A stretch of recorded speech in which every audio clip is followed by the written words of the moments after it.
Jesus, manso e humilde de coração. O Evangelho volta a nos convidar ao perdão.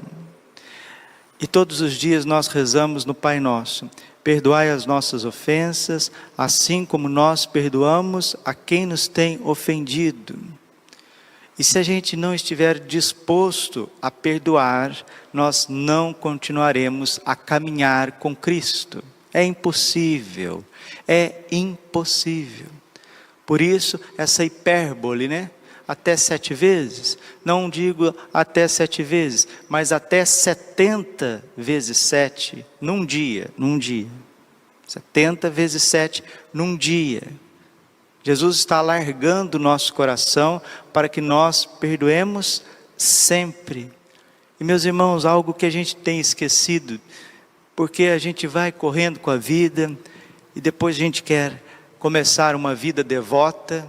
O que é uma vida devota, padre? É uma vida de busca de santidade. E a gente trabalha e a gente reza. Isso é muito bonito, porque é o lema de São Bento, é o lema do Evangelho: reza e trabalha, ora et labora. Muito bem, mas se o nosso ora não for correto, não for do jeito certo, ele será estéril. E se o nosso labora, nosso trabalho, for um trabalho corrido, para a gente comer o pão de cada dia, como se a gente tivesse vendido ao léu, também ele não vai ser sadio, não vai ser frutuoso. Então nós que estamos querendo fazer as duas coisas, rezar com qualidade e trabalhar com qualidade, nós já estamos entrando num nível mais educacional. Se a gente não quiser acertar a vida como ela precisa ser acertada, nós que rezamos, que comungamos, que temos devoção, nós que saímos para trabalhar com honestidade, a hora que a gente parar e olhar para nós, nós não somos um ser humano como Deus quis, mesmo rezando demais, mesmo comungando demais, mesmo conquistando algumas coisas, porque parece que a gente está trabalhando do lado de fora e esquecendo do lado de dentro. E a igreja, ela sempre acompanhou esses 2 parâmetros que é humano, que é próprio do ser humano: a razão e a fé. O Papa João Paulo II, ele escreveu uma encíclica, Fides et Ratio, fé e razão, dizendo que a fé e a razão são como que 2 asas que fazem com que o espírito humano alce voo para contemplar a verdade que é Cristo. A verdade que é muito maior do que eu penso, do que uma corrente, do que um carisma. A verdade é o próprio Deus. E qualquer que seja os carismas, qualquer que seja a nossa aptidão humana, qualquer que seja o movimento ou pastoral da igreja, nós precisamos crescer humanamente. Teve um dia que Deus falou isso comigo de uma forma inusitada. Eu estava com uma gastrite muito grande, isso faz tempo já. Acordei de madrugada procurando um remédio, na caixinha de remédio. Aí tinha aquelas réguas de propaganda, né? Era 3 horas da manhã, estava escrito ali: antes de ser uma árvore que produza frutos, você precisa ser uma árvore. Antes de ser um homem feliz, você precisa ser um homem. Antes de você ser uma mulher feliz, você precisa ser uma mulher. E querer colocar o cristianismo, a devoção, em cima de um ser humano que ainda não está trabalhado, ou não quer se trabalhar, fica esquizofrênico, a coisa fica esquisita. E ontem eu fui deitar pensando nisso, rezar pensando nisso, e lembrei de Dom Bosco, São João Bosco. Qual que era o lema de São João Bosco?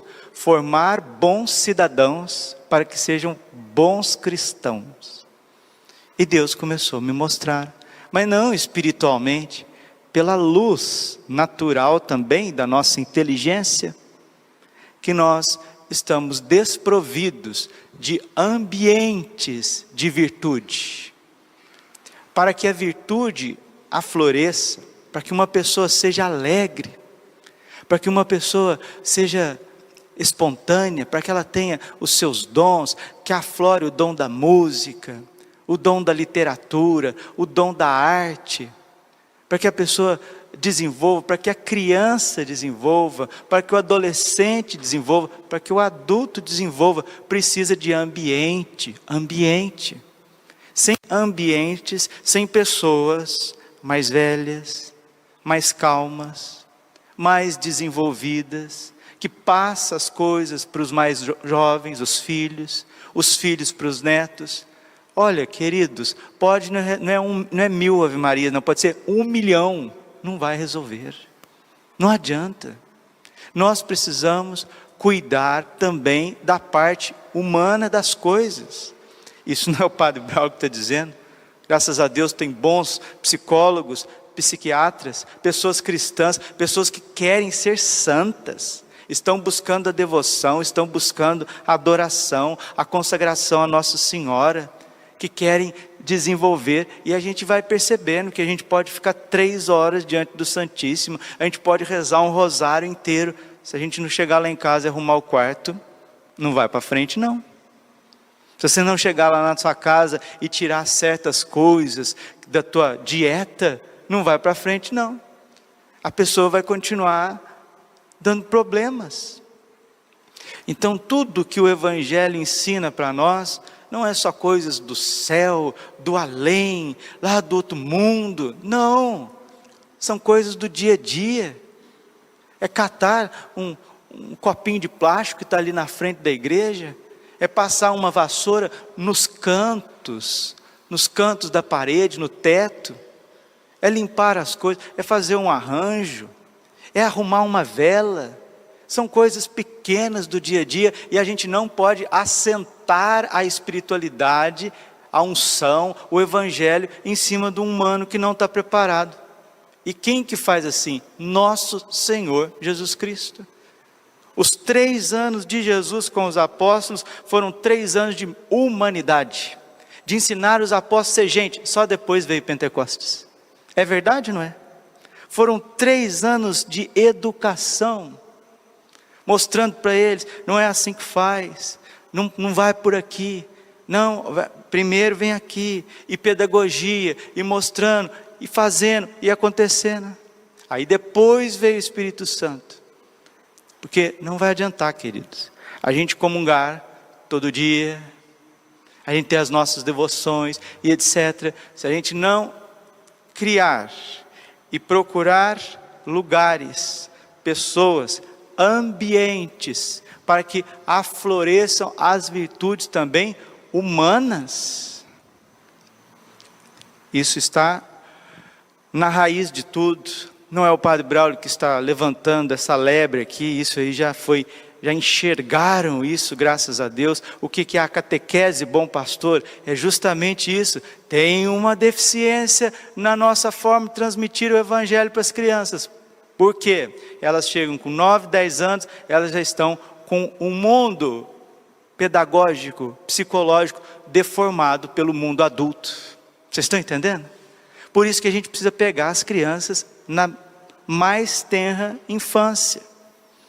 Por que a igreja está com dificuldade com a liturgia, com a música litúrgica? Porque o rapaz, a moça que vem cantar com 17, 18, 20 anos, já está com a cabeça toda contaminada pelas músicas do mundo, pelo frenesi do mundo. E depois você pegar adultos e querer mostrar isso para eles, sabe o que vai acontecer? Briga. O educador vai querer educar um adulto que teve deficiências na educação. O que vai ter? Briga, discórdia, eu não aceito, é isso, é aquilo.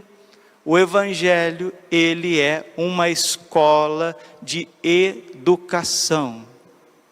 Se a gente, nós católicos, muito mais os padres, que são pastores são cuidadores, os bispos, se a gente não atinar para isso, nós vamos malhar em ferro frio. Vai acontecer como os apóstolos: Senhor, pescamos a noite inteira e nada pegamos. A rede está vazia. Lucas capítulo 5, versículo 5. Então vamos pedir a Deus, Nossa Senhora, São José, São João Bosco, nessa missa, que a gente não reze com aquela afetação, com aquela pressa, que a gente não vá para o nosso trabalho com aquela pressa, porque nós fazendo assim, nós vamos chegar no final do dia e às vezes a gente não vai ter paciência com o marido, às vezes a gente não vai ter alegria conosco mesmo, às vezes a gente não vai ter sensibilidade com o irmão dentro da nossa casa. E olha que nós rezamos, e olha que nós trabalhamos, mas a gente vai chegar nos ambientes, e nós não vamos encontrar o Evangelho no ambiente. Aí depois a gente quer mudar o ambiente com muita oração, muita oração, muita oração. Você sabe que eu amo a oração, eu incentivo a oração por onde que eu passo. A oração é o respiro da alma, de Santa Teresa d'Ávila. Mas se a gente não corrigir, meus irmãos, esse nosso processo de convivência, aonde nós estamos vivendo, como que está o nosso ambiente, por isso que fica difícil depois na igreja, por isso que nós não temos, às vezes depois na igreja, aquela qualidade, aquele esforço, talentos, dons para servir, para trabalhar, para fazer as coisas com esmero, fazer as coisas com amor, como precisa ser feito, com equilíbrio. Isso a gente vê no seminário. Os meninos ficam 8 anos no seminário, 8, 10 anos no seminário. E qual que é a luta do seminário? Equilibrar as coisas. Você acha que no seminário não reza? Acorda todo dia 4:30 da manhã e vai dormir 10 horas da noite com o Santíssimo exposto e tudo mais. E qual que é a luta do seminário, de todas as formações seminarísticas? Qual que é a luta do psicólogo, psiquiatra que está lá no seminário ajudando os meninos? É justamente isso. É a identidade de cada um. Aí depois o padre fica padre, vai para a igreja, vai para a paróquia, aí ele tem que sair correndo, dando a demanda de tudo. Não.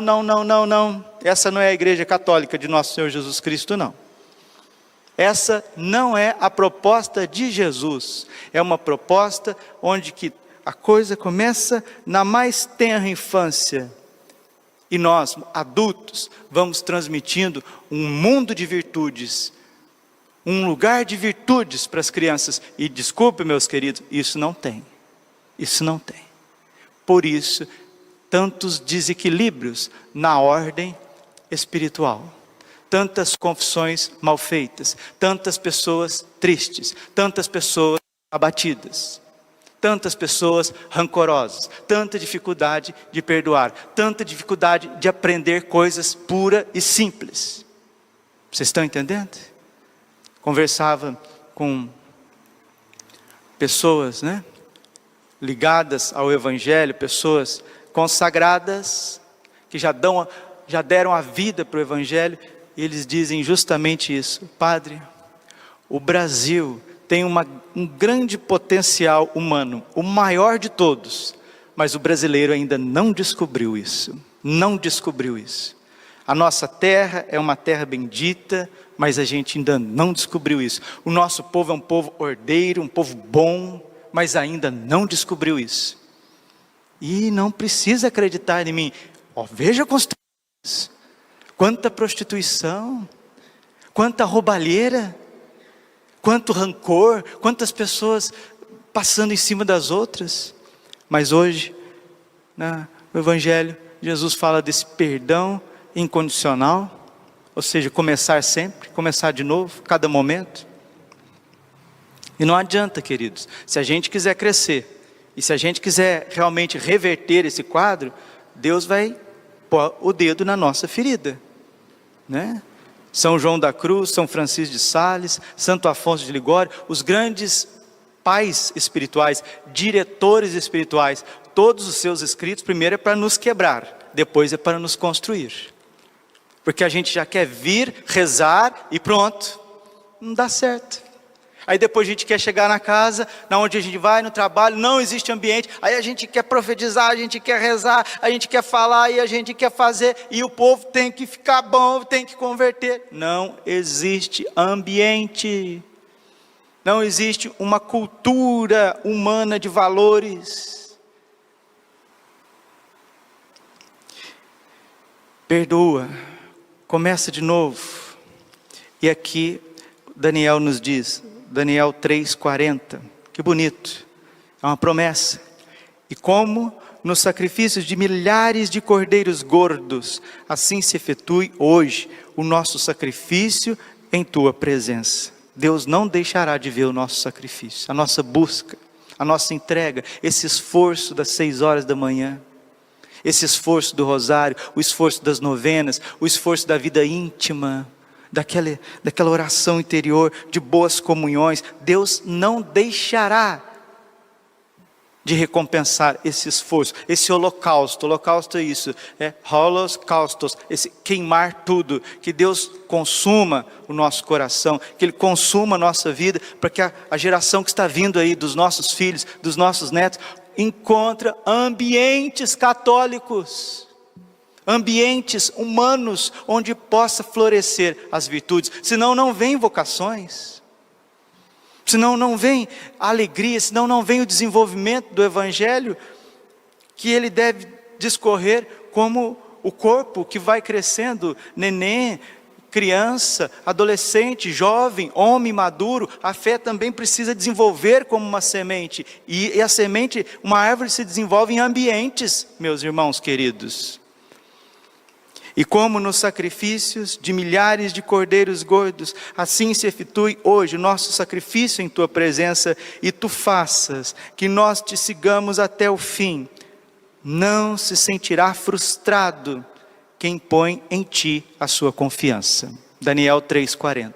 Não se sentirá frustrado quem põe em ti a sua confiança. Fazendo eco a Isaías 49, 23, não fracassa todo aquele que a mim se confia. Não se sentirá frustrado aquele que colocou a sua confiança em mim. Mas tenha claro que nós somos navios quebra-gelo, que nós vamos trabalhar, nós vamos nos entregar, nós vamos nos consumir como uma lenha é consumida pelo fogo, para que a próxima geração comece a colher frutos. Seus filhos e os seus netos, e precisamos de um pequeno resto, como diz Daniel, um pequeno resto, ao menos um pequeno resto, que tenha coragem de fazer isso, coragem de ir à frente, coragem de fazer um trabalho dobrado, triplicado, isso chama-se reparação. Por isso que você é tão cansado, por isso que a senhora é tão cansada, o senhor é tão cansado, porque você está fazendo trabalho para 3, para 4, para 10, para 25, para 1000, porque essas pessoas não se desenvolveram humanamente, e não adianta pregar, não adianta ficar rezando a vida inteira, porque diz Santo Agostinho, a graça pressupõe a natureza, e nós que somos padres, os bispos que trabalham com os padres, aqueles que são consagrados nas casas religiosas, trabalham isso a vida inteira, e as paróquias têm esquecido disso, mas não são os paroquianos em si, são aqueles que estão à frente das paróquias, e vai endossando essa oração agitada e esse trabalho agitado, e depois a gente olha assim, cadê Jesus Cristo? Cadê o ser humano? Eu estou equivocado, queridos? Sim ou não? Sim ou não? Eu estou equivocado? Se eu estiver equivocado, vocês me perdoem, mas eu acho que eu não estou equivocado, porque eu também estou junto com vocês. A dificuldade de vocês, a dor de vocês, o drama de vocês é meu. É meu. A igreja precisa ser formadora, mas não é formação de final de semana, é a formação do ambiente, e essa formação começa em casa, começa com a educação dos filhos. Mas a missão não é só sua, a senhora que é mulher, o senhor que é homem, é começar tudo pelo começo, e pelo que a gente está percebendo, parece que tem que desmoronar tudo isso, para começar do zero. Isso é o triunfo do coração imaculado de Maria. Glória ao Pai, ao Filho e ao Espírito Santo, como era no princípio, agora e sempre. Coração imaculado de Maria, confiança, saúde e vitória.